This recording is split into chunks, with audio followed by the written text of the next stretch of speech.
Hey there. So I wanted to bring up a topic that, definitely comes up all the time. And a lot of times, you'll hear people say like, oh, she's wifey, or, she's not wifey, or are you wifey material? Since that's something that, guys will say all the time. I mean, I know that this has come up quite a bit, amongst men that I know. But, sometimes I do want to turn around and just, flip it on him and be like, are you hubby? Are you really hubby material? Have you actually thought about, like, if you're really hubby material? And what does that actually mean? What does it mean to be hubby material or husband material?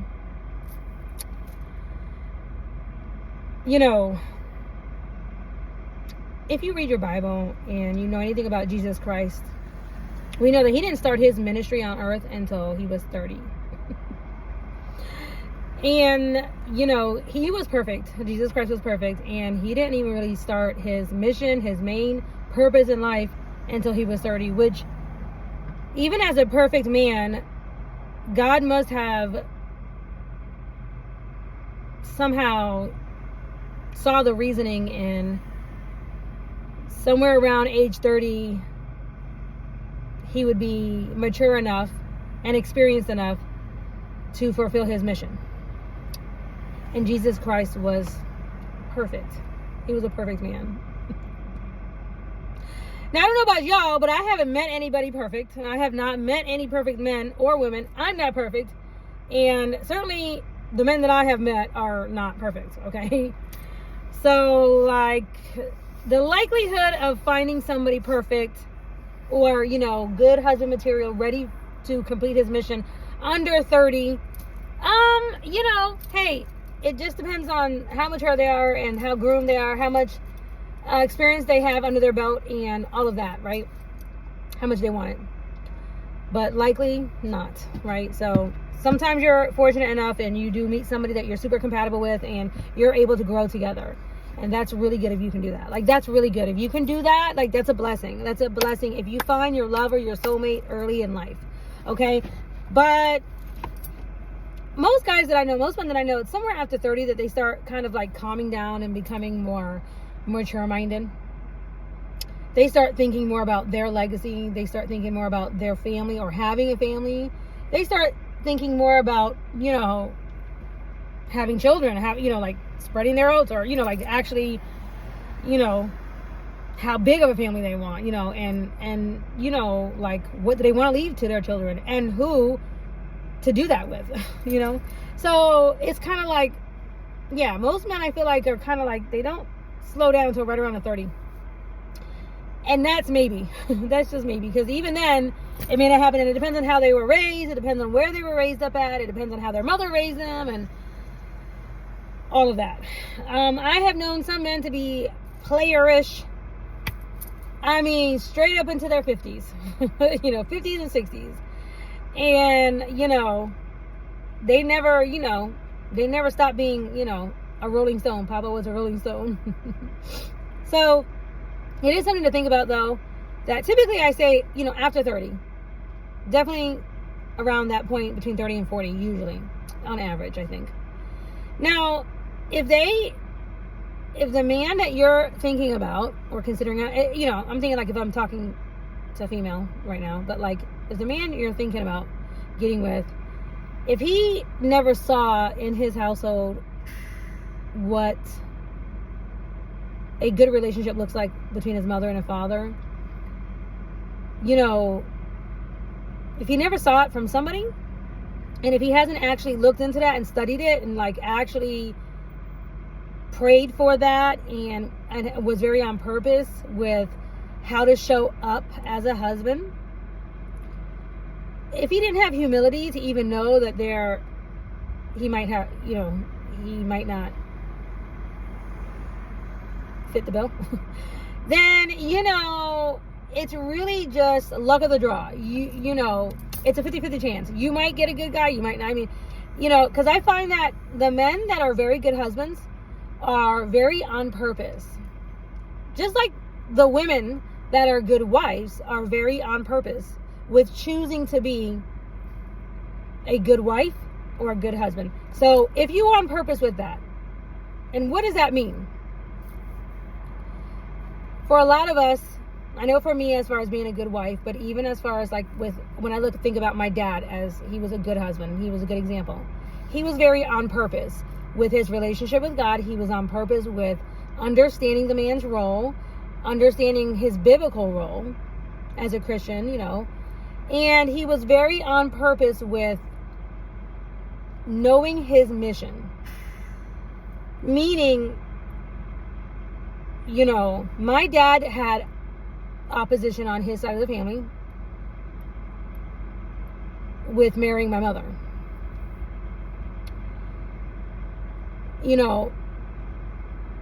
It was in the 70s and, early 80s. I think they were 80s. I can't remember. Anyway, when they started dating. And, Christians, while they're not supposed to be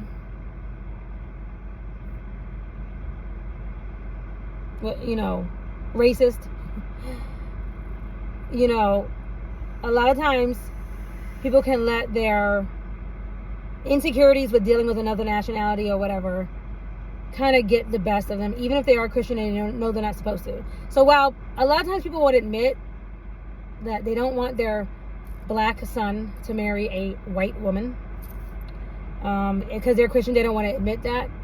But deep down inside, that is their motivating thought to why they might put up some opposition to that happening. And it still happens today. I mean, there are racist people everywhere, and it's like, I like you, you're my best friend, but don't move next to me, or don't marry my daughter, or whatever, right? So that is a double standard. There was some of that going on definitely when my parents got together, and my dad had to be very on purpose with why he loves my mother and with who he was going to be making happy. When he made the decision to love my mom, he knew that it was not going to make his mother happy at the time, and maybe other family members and other friends or whatever. And so my dad was very on purpose with, being okay with all those other people not being happy, but he knew he could make my mom happy, right? And my mom was on purpose with being a good wife, now a capable wife. And again, when we talk about that, it takes maturity, and it takes making a decision, and it also takes the partner, whoever you are deciding to be with. It takes you getting to know that person to know if you'll be a good match for them. So a good rule of thumb is that you want to have the same value system, morals and values, as the person that you're entertaining or thinking about getting married to. When you have the same value system, the same moral system, that is a good common denominator to kind of put you on the right path in a relationship, okay? Now, let me give you an example of that. For example, I don't celebrate holidays, right? So it could be a huge conflict of interest if I was to marry somebody who did celebrate holidays and he found it extremely, personal, if he took it personal, that I didn't want to celebrate holidays with him. If he was, like, I want my house decorated in a certain way for this and that or whatever, if he was really into that, I would not, we would clash in that way, and our value system would not be the same, and so therefore it would be a source of contention. And we wouldn't really be a good match, because it would be something that would come up every few months. There'd be a holiday that he might want me to go and, run around with a bunny that lays eggs everywhere, and taking our children to go get pictures with Easter Bunny or whatever, okay? And so those are things, that's like something like a value system, right? So it's good if you can have the same value system or same, maybe religious beliefs or same spiritual beliefs or same, basic kind of values, like we don't cheat, we don't steal, we don't, talk negative, talk bad about people, we don't gossip, we're not robbing banks, we're not stealing cars, we're not scamming, we're not, doing identity theft together, like same value system. Like he, also when you think about being wifey, he might, think like, I don't want a woman who's in a strip club. No offense, I'm not passing any judgment, just saying that man might say, I don't want my woman who I'm protecting and who I care about very deeply to be showing her body to anybody else. Okay, and so she also might think the same thing about him. She might be saying, I don't want my man over here in some strip club, or I don't want him out, or whatever, because I'm not trying to have everybody else to be able to get at that either. Okay, so like that's something what I mean, like when I say a value system, you both value. Now if you met somebody in a strip club and y'all decided to get together and that's where he met you, okay, and then obviously he's good with that, and obviously you guys have the same value system, right? So that's what I'm talking about. No, but what else goes into being a husband, being a good husband?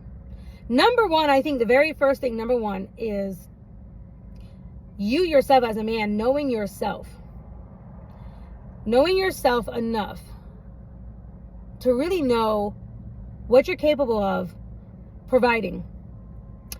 Not just physically, because every man automatically knows, okay, I want a house and a car, I want to have money to provide.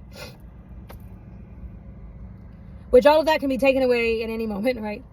But what are you capable of providing spiritually or emotionally?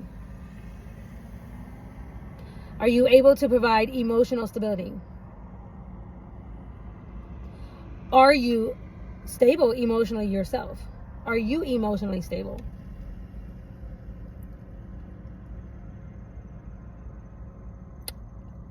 Are you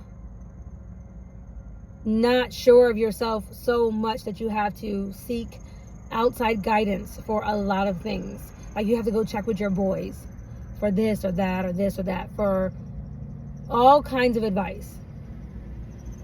Okay, if you are an unstable type of either emotional or just not very learned or not very mature or whatnot, and you're always seeking advice, there's nothing wrong with that. There's nothing wrong with seeking advice.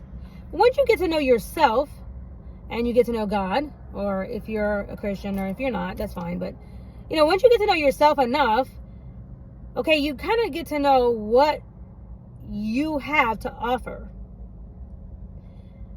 What you like, what you don't like, and the type of protection that you're going to be able to provide any potential mate. How are you going to be able to, are you going to look after her at all? Are you going to protect her? Are you going to provide, the things that are kind of like intangible that you can't touch? But let me give you an example. A mature man who knows that, or who is contemplating taking on a wife or a woman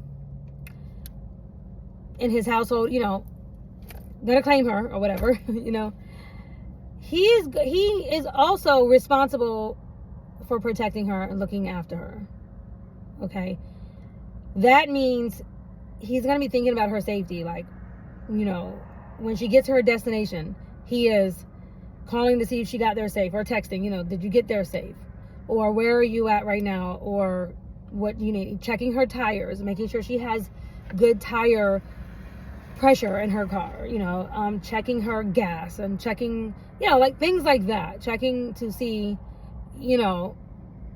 if her phone is working effectively, or does she have enough money or whatever to get to go do XYZ or whatever, right? Like basically looking out for her.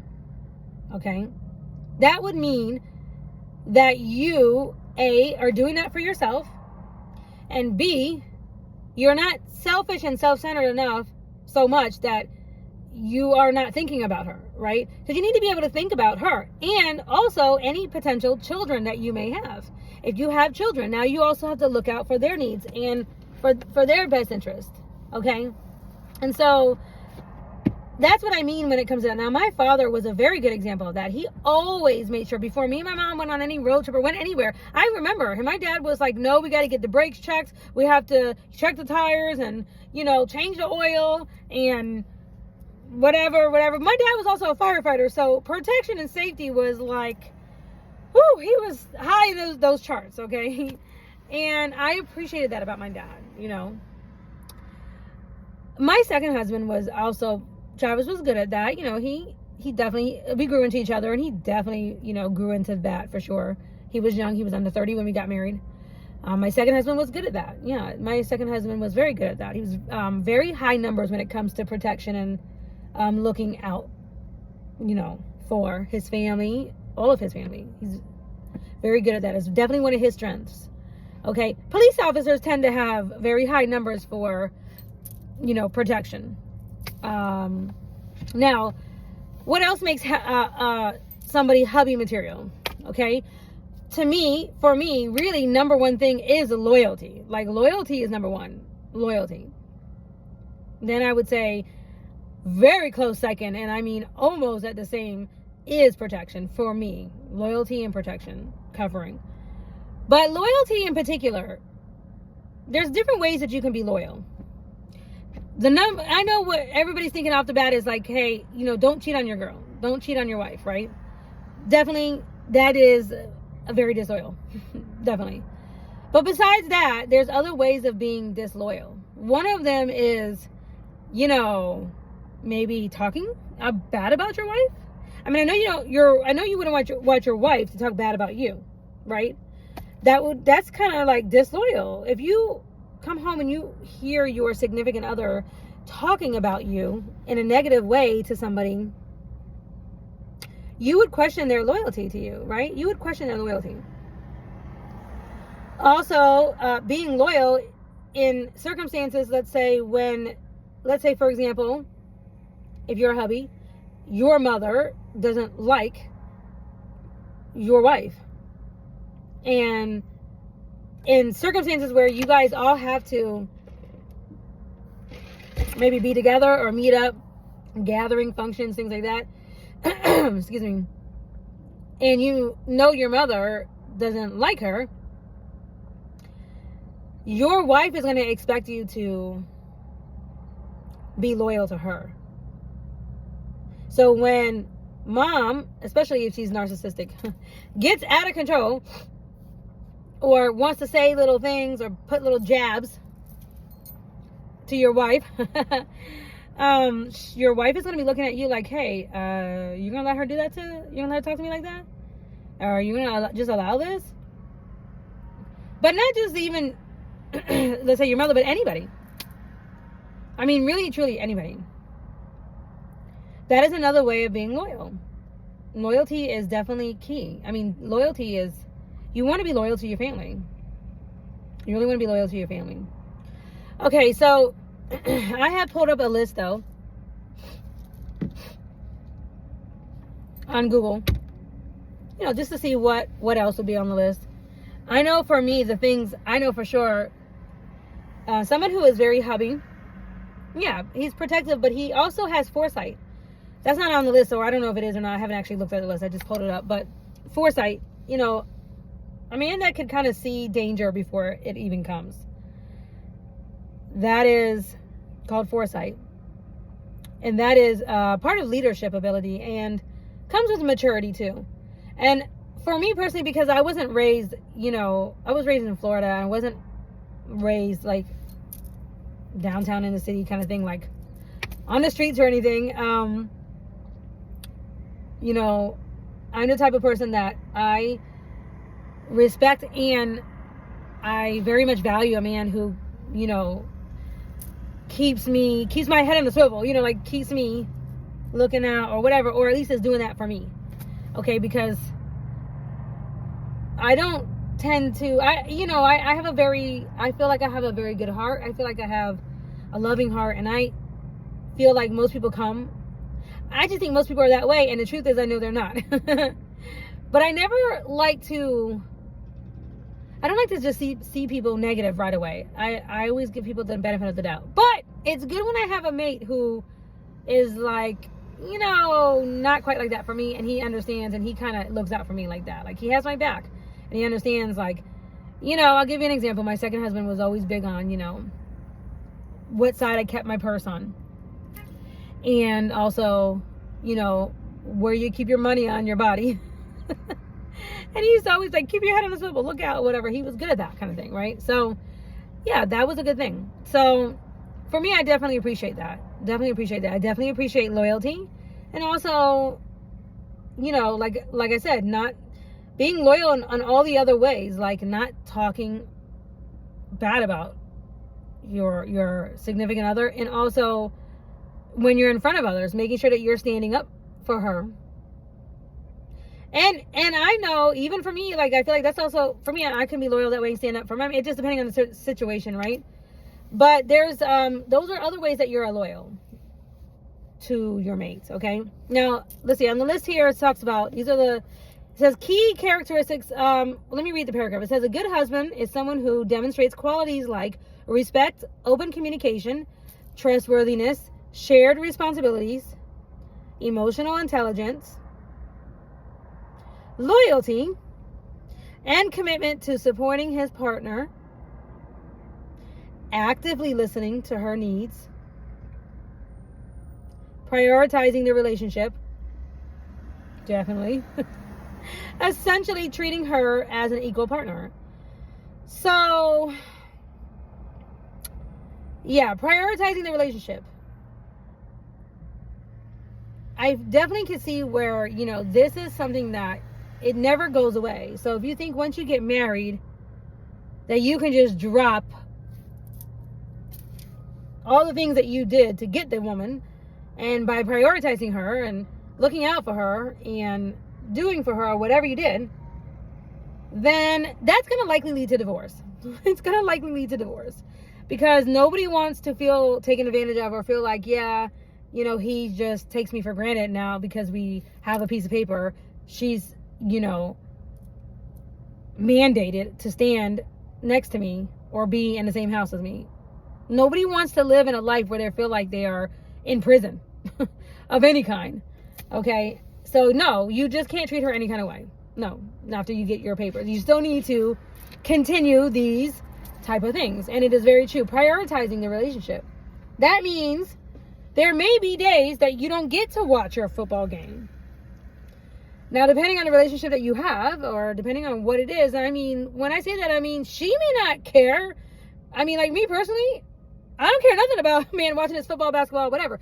But if he is trying to support the family, and he may have to work overtime, which means he has to miss that football game, because he's prioritizing the relationship, the needs of the family, the needs of his wife, and he is not worried about missing out on football or going out and hanging with his boys and, you know, just, you know, doing the most.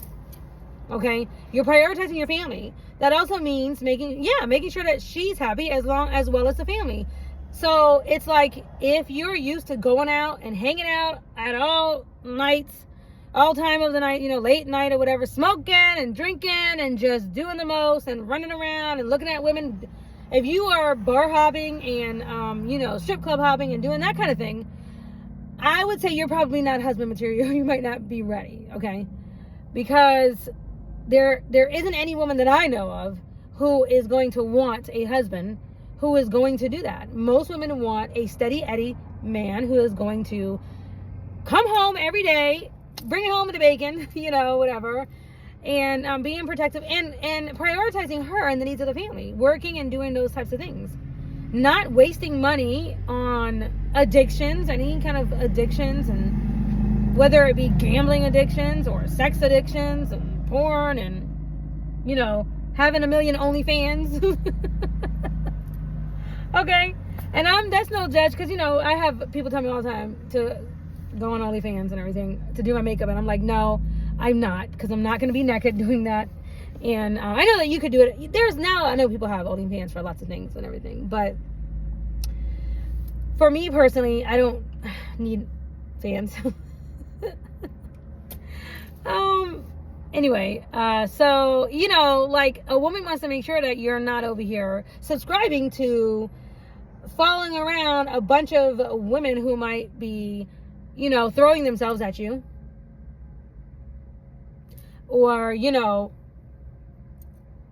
whatever, chasing after that kind of thing. That type of behavior is not husband material. You might end up somehow getting to be a husband, but it doesn't mean that the relationship is going to be strong and going to last if you are, you know, running to town. Okay? Respectful. Okay, so these are, now it's given a list of characteristics. Respectful. A respectful husband, it says, treats his wife with respect and considers her opinions and feelings. Yeah, so obviously you want to consider her feelings and her opinions, and also, like, if it's that time of the month for her, you need to consider those things, right? You know, and have some grace when it comes to that kind of stuff. You know, like for me personally, I'm very allergic to, and I'm very sensitive to scents and perfume, strong, heavy colognes and perfumes. I really don't like any of that. I like the bottles. I like the way they look.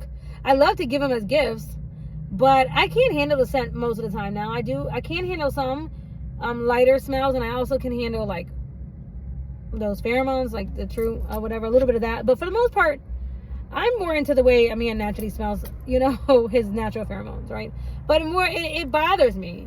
So that is something that I feel like, you know, is like you have to be sensitive to, and you have to understand that if you want to be me, I can't hang around someone who has a strong cologne, because it's going to make me drain, and I'm going to be allergic to that.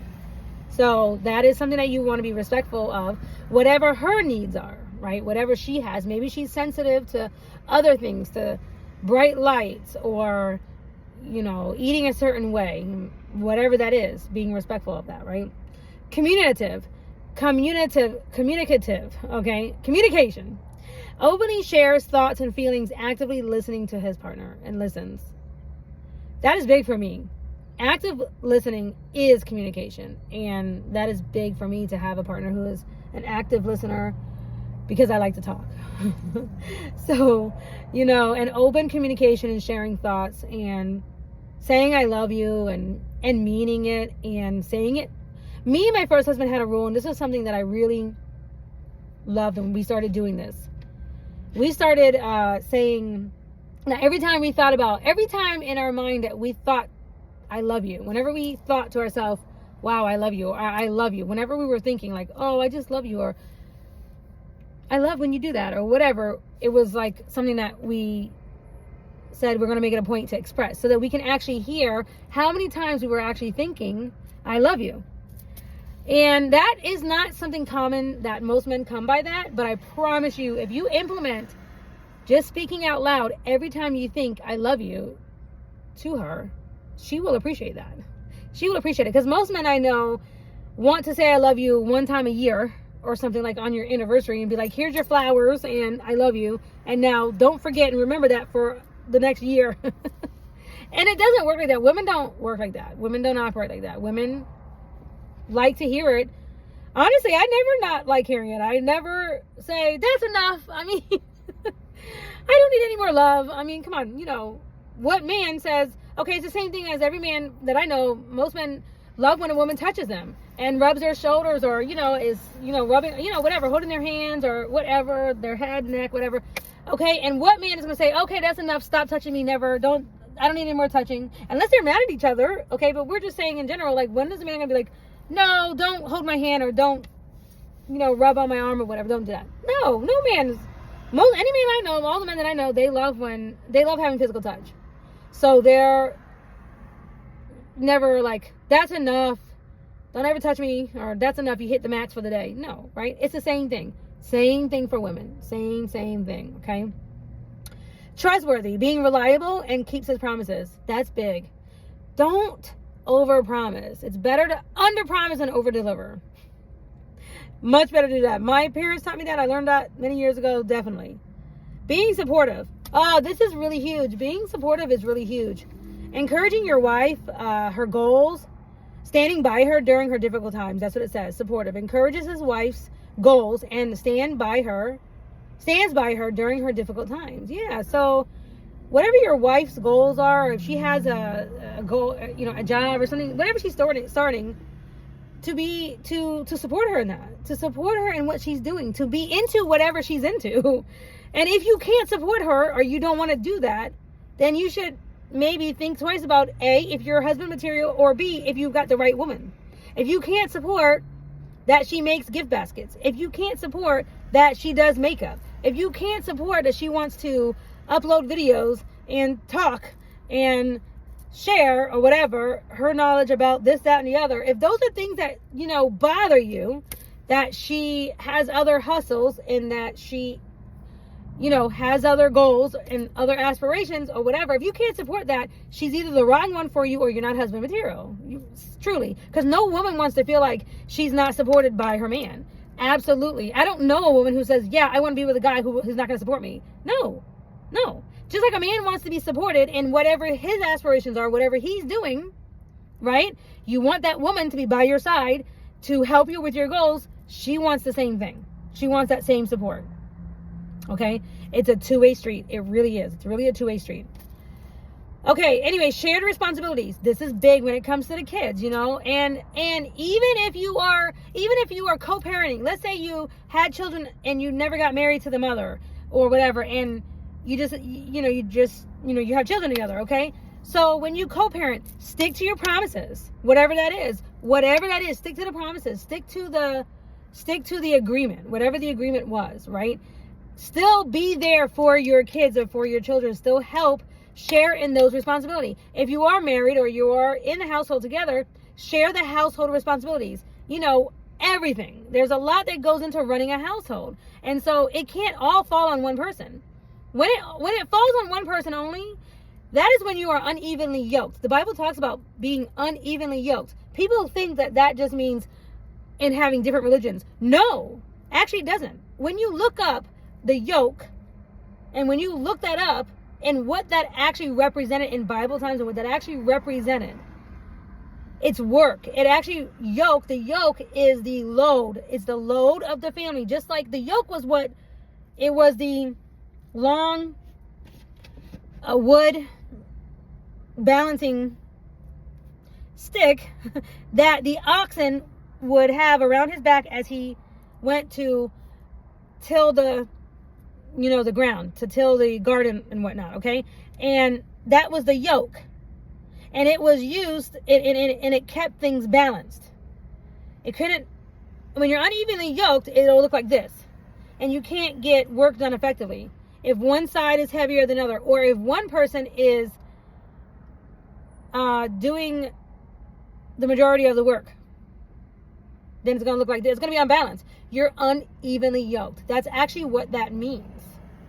Now, when you think about that and sharing the responsibilities, if you have children and things like that, whatever else goes into running that household and however else you decide to do that, but making sure that, like, for example, if your kids' clothes have to be ironed for school every single day because they go to private school or whatever, and your wife works and you don't help pitch in ironing those clothes and you leave it on her, okay, then that might, that's an example of something that would, it's not evenly yoked. Like, there's too much responsibility on one person, right? So sharing is like saying, you know what, I'm going to iron the kids' clothes half of the days or whatever, 3 days of the week or whatever that is, okay, 2 days or whatever. So that the yoke is more evenly. It's a more even yoke. The responsibilities of the household are being shared a little bit more even, okay? So that is a big thing. Okay, emotionally intelligent. Understands and manages his own emotions and is sensitive to his partner's feelings. So understand and manages his own emotions.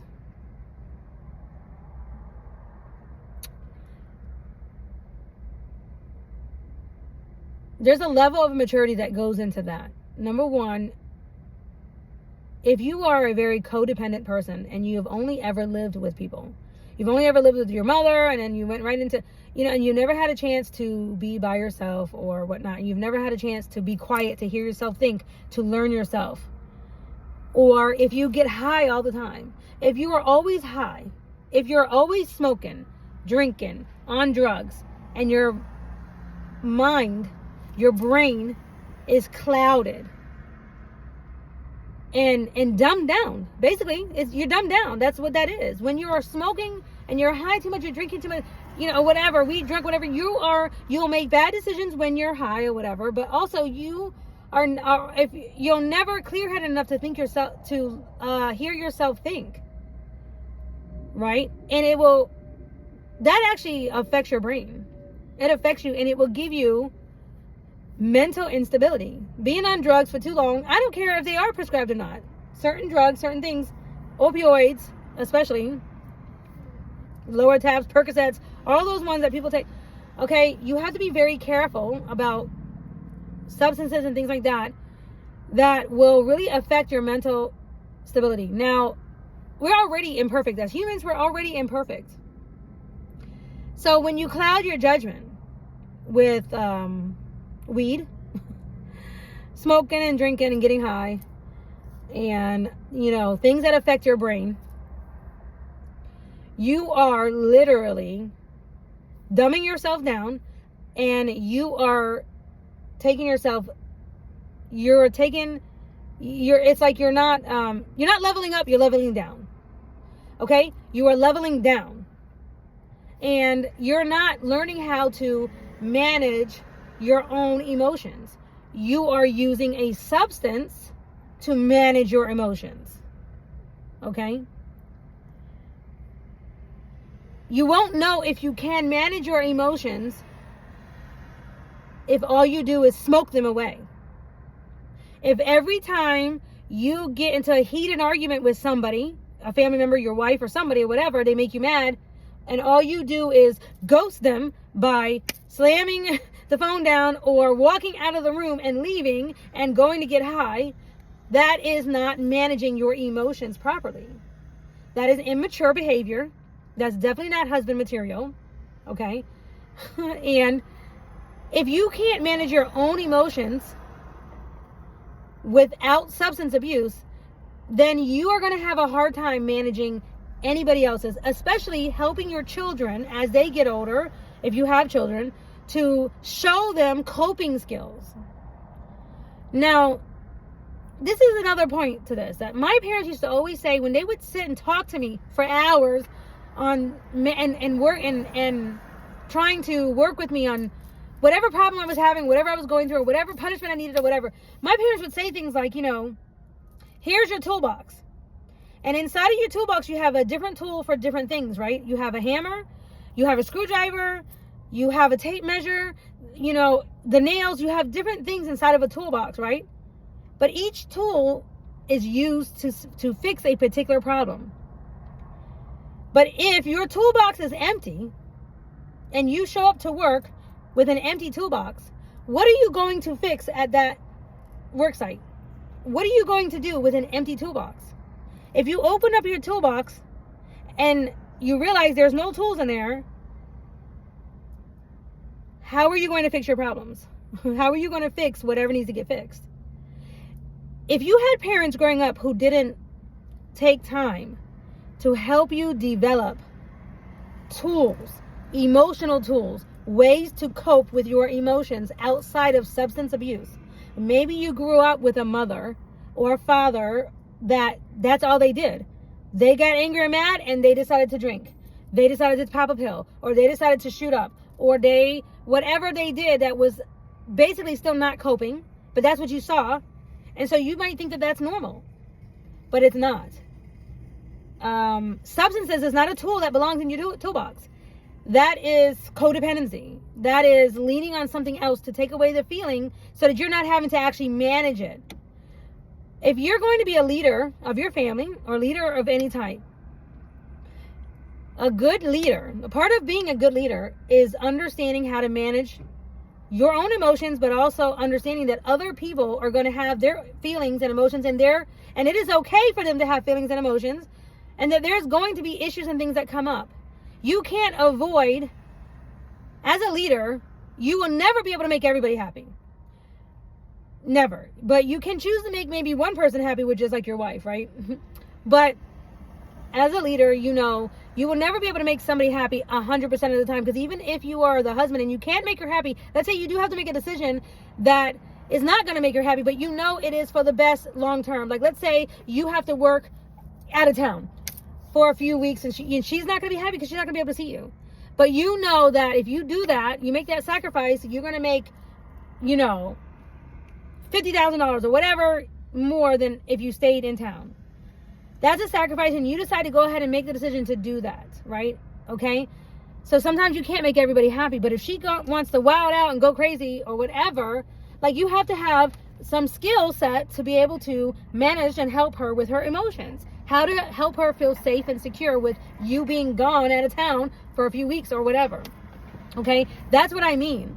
So if you, growing up, did not get a chance to develop, or you didn't have parents or grandparents or anybody to help mentor you, to give you different tools in your toolbox, conflict resolution, and, you know, how to not lose your temper, ways to, you know, disagree without being disagreeable, certain scriptures that you can utilize when you feel down or when you feel, you know, hurt by somebody or whatever, different tools, emotional tools in your toolbox, and coping skills, okay, then it's never too late.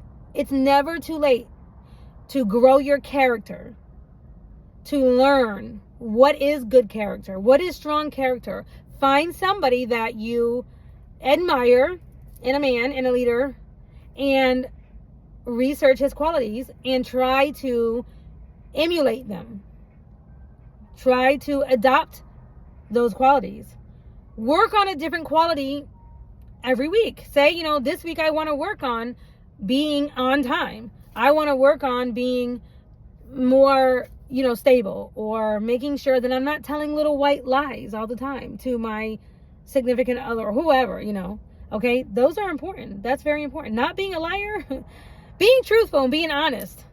That's in your toolbox for sure. And not being scared to stand on business. Even if your honesty means standing on business, and it means it might hurt some people. Okay, then but it's honest truth. You know, that is part of your toolbox. Part of coping. Like, I used to teach my son how to meditate when he was little. I have a picture of him young, like he was like 6 he was 6, because it was before my husband died.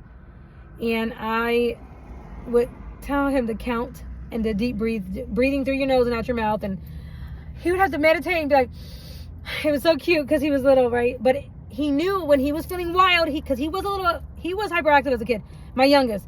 And he was ADHD for sure. Anyway, he knew, Mommy, I feel crazy right now. He knew, sit down and let's deep breathe this out. And this was a skill that I taught him, a coping skill to help keep him calm on the inside. Okay? There's different things that you want to teach teachers. You can't teach them to somebody else if you don't have them yourself. Okay? So if your only coping skill is walking out the door, slamming doors, and not dealing with people, not talking, and then coming back 3 days later or 2 days later and hoping that you can push everything under the rug and hoping that, you know, everything is going to be okay. That's not a coping skill. That is not a coping skill. That's avoidant. That's called avoidant personality style. I suggest you research avoidant personality style and fix it. Fix it. Because if that's the way that you handle and cope, you know, with problems and things that arise, is leaving, storming out, silent treatment, you know, drinking or smoking or whatever, checking out, okay, I can guarantee you, you'll have a wife who will not like that. She'll take that personal or whatever. And eventually, over time, this will erode your relationship. And depending on the woman that you're dealing with, she won't put up with that. Especially, like, I have known men to just up and leave and not come home for days. I've had friends, I mean, I have literally seen this, and that wouldn't fly for me. That's a no. I mean, that's just like, yeah, I don't know what's going on in the days that you're gone or whatever, that would not fly for me. I would not be okay with that. Okay.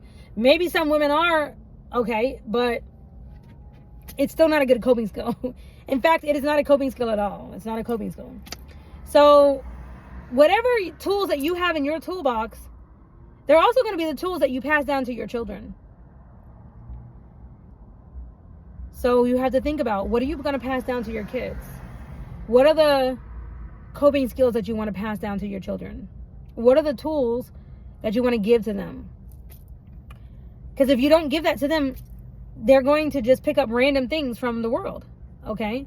And that's not being a good leader, not a good leader of your family. Okay? Okay, so on the list, loyal, being faithful and committed to the relationship. That's right. So, being committed to being committed to fixing whatever flaws and things that need to get fixed in a relationship. That's a big thing. That's part of loyalty. Conflict resolution skills. That's on the list. Effectively navigates disagreements and finds compromises. That's a very good tool to have. Absolutely. Being appreciative. Recognizes and expresses gratitude for his partner. Yeah, if she cooks for you, if she cooks dinner for you, if she looks out for you, if she's making sure that your laundry is done and that your towels that you like, and if you want supersized towels and she buys them for you, she, is keeping your laundry done for you, and she's keeping your food on, whatever she, making special dinners for you, whatever is your diet or whatever she's doing for you, that she's spending time out of her day to do for you.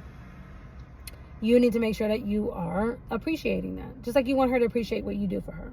Okay. Adaptable, being willing to grow and change with the relationship. So again, that means, your wife may have one particular goal or doing one particular thing, and then she's like, okay, I'm done with that. I want to try something else now. And as long as it doesn't go against any of your core values that you have are hopefully the same, you support her in that change or in that adjustment. And other things that need to be adjusted, like time, when you guys are to meet up, or dinners, or just things that come up all the time, adjusting, being willing to adapt and be adjustable. Okay. These are all things. If you have never thought about, if your hubby, you just want a wife or a spouse or a significant other, you just want one because you want one, because you want company or whatever, then I encourage you to think about how you show up in your relationship, or if you are ready, or you think you're ready to get married. I think it's like most men automatically think that they're ready to get married if they can provide a house, a car, if they have a job, they can put food on the table. Those are very, very, very basic things that most women these days can do for themselves, to be truthful. I certainly can put food on my table. I can certainly provide food for myself. But providing safety and protection and support and things like that for myself, no. Yeah, I definitely want a man's man. I definitely like, a man that can provide these other things. I also don't want him to be lazy and not be able to provide food on the table, sure. But because I feel like most people these days can, at a bare minimum, get a job and provide food, of some sort, of some amount or whatever, and especially if you do it together, that is an easy thing to do for the most part, And if those basic things right there are something that you can't do, then yeah, definitely I would start there. But let's say you're already, up in age, you've already been working, you've already got a good job or whatever, and you have already developed, you already know what you want to do for a living or whatever, and you already have a paycheck coming in and all that, and maybe you have a place and everything. Now it's time to think about the other things that women, and what goes into running a household and being a good husband and things like that. Because, you want to think deeper about such things. And if you're not sure where you stand or whatever, how you measure, look it up, research it, ask others, pray about it. For sure, pray about it. If you are a spiritually minded man, then pray to God again. Pray to God. Ask him for help in developing your husband skills. Ask God for guidance, for leadership, or for direction in that. area, and, take some time in meditating on the subject. It will help prepare you for what could potentially be one of your biggest missions in life, which is, having a family of your own. Okay? I hope this helps.